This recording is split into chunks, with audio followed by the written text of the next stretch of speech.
Y está con nosotros aquí Alfredo Álvarez Cárdenas, que es exsecretario general del gobierno del estado de Baja California, a quien recibimos con mucho gusto, pues bueno, para platicar cuáles son sus intenciones. Pues sí, muchas gracias. Como papá de novia, ¿cuáles son las intenciones de Alfredo? Mi querido Alfredo, bienvenido. Muchas gracias por recibirme en tu programa, es un gusto estar aquí. Oye, yo primero te preguntaría por qué. Porque de verdad, cuando estás hablando de un estado fronterizo, de un estado que tiene retos muy importantes, ¿no? En todos los sentidos, retos en el sentido social, en el sentido de seguridad, en el sentido de la vecindad, que también es importante. Se antoja complicado que alguien quiera, ¿no?, entrarle a este Yo asunto. creo que por eso, o sea, mi decisión fue muy pensada en ese sentido. De hecho, yo soy de los candidatos o precandidatos, o incluso precandidatos que entramos muy tarde, muy al final del proceso, porque me parecía precisamente que esos retos obligaban a que si tú tenías interés por tu gente, si tienes interés obviamente por la vida pública, pues había que hacer algo y tendríamos que proponer algo para salir adelante de estos retos que está enfrentando Baja California, que son inéditos en muchos sentidos, ¿no? Son fuerzas nuevas que se han presentado y que nos obligan, por supuesto, a repensar el gobierno, a repensar la acción pública y a repensar, por supuesto, el compromiso y el pacto con los ciudadanos. Esa es la razón. Ahora, por ejemplo, pensando en los retos, hace algunas semanas que estuve en Tijuana, caminaba por toda la línea fronteriza y creo que esta nueva política del señor Trump ha ocasionado un fenómeno que yo le he nombrado de inmigración ya estática, ¿no? Es correcto. Porque estaba platicando con las personas que estaban ahí y de repente me encontré, además una cosa de las más extrañas que me he encontrado, una mujer que estaba leyendo a Sándor Márai, El último encuentro. Okay. O sea y era guatemalteca. Y estaba con el esposo y estaban los dos durmiendo ahí. Y dije, oiga, ¿le gusta Sándor Márai? Sí, es uno de mis escritores favoritos. Dije, Dios. ¿Y cuánto tiempo lleva aquí? No llevamos 2 años, pero ya no tenemos intención de cruzar. Y se iban, ahí está el desayunador del padre Del padre Chava, sí. Del padre Chava, que está muy cerquita. Así es. Y decía yo, bueno, esto es un reto muy importante, ¿no? ¿Qué piensas tú al respecto? A ver, ese es un reto con el que hemos vivido en Baja California, en la frontera, desde tiempo inmemorial, desde el siglo pasado, incluso desde el siglo XIX, ¿no?, que empezó todo este fenómeno. Pero como muy bien describes, hay un fenómeno también estacional, hay una migración que se detuvo y que se contuvo. Y debo ahí recalcar un poco la decisión de la presidenta desde el primer día de cumplir, digamos, con este compromiso frente a la nación y frente, evidentemente, al flujo migratorio, de contener y retener el flujo migratorio y resolver los temas que durante ese proceso generan las personas que emigran. Ese es un factor importante, pero para nosotros tampoco es distinto, porque la frontera, de hecho, Baja California y particularmente Tijuana y Mexicali viven con esa lógica y forma parte incluso de su dinámica cultural cotidiana. Para nosotros y de su vida. Y de la vida cotidiana. Si ustedes cruzan la frontera un día sí y un día también. Así es, para nosotros es una línea formal, digamos, que tenemos que cruzar, pero la convivencia es intensa, o sea, y es migración, pero también es comercio, también es industria, también es desarrollo inmobiliario, que mexicoamericanos o americanos que vienen a comprar a territorio baja californiano propiedades en la costa para segunda casa o incluso para venirse a retirar. En fin, hay toda una dinámica de convivencia en la frontera que nos convierte en una región. Seguramente habrás escuchado estas propuestas que ha habido desde la región Cali-Baja, ¿no?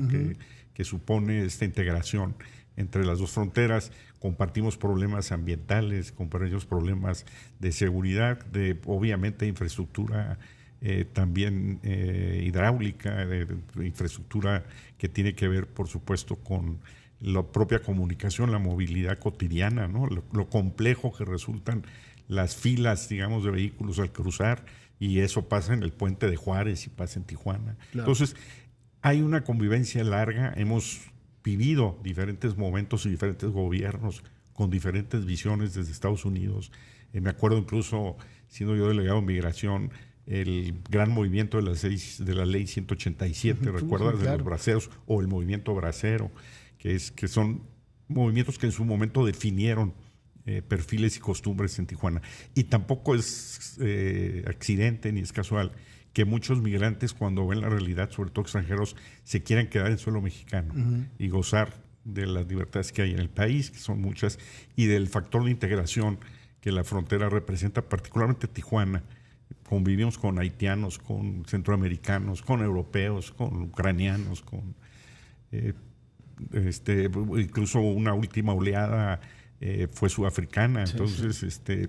Para nosotros es pan de todos los días. De todos los días. No los vemos como extraños, ¿no? Claro. Oye, Alfredo, ahora, en esta oleada que se ha dado, en esta nueva relación que tenemos con el gobierno de los Estados Unidos, que se ha vuelto, me parece que para la clase política muy peligrosa, más, por ejemplo, para un estado como Baja California, después de lo que ha pasado con Marina del Pilar, con Carlos Torres, etcétera. ¿Cuál es tu punto de vista al respecto? ¿No te da también un poco de temor?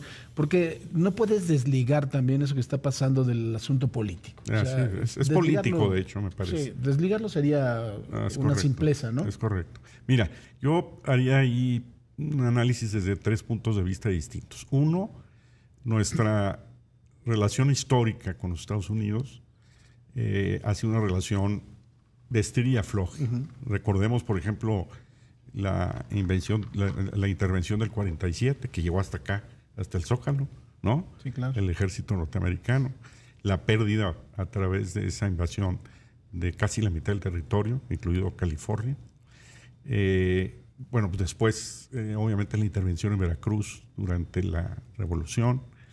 En fin, hemos tenido historias de encuentro y desencuentro. No omito aquí tampoco señalar pues todas las aventuras que hemos tenido también ríspidas con Estados Unidos, cuando la guerra en Centroamérica, la migración generada por la guerra, la ley 187 que te mencionaba hace un momento, la tensión generada también con los temas de seguridad. O sea, nuestra relación siempre ha sido compleja y México, y me parece que cualquier presidente o presidenta, como lo está haciendo la presidenta Claudia Sheinbaum, que se precie de tal, tiene que voltear a ver el pasado para recordar las invasiones, la invasión francesa también, dos veces, por 2 razones igualmente, digamos, menores, ¿no?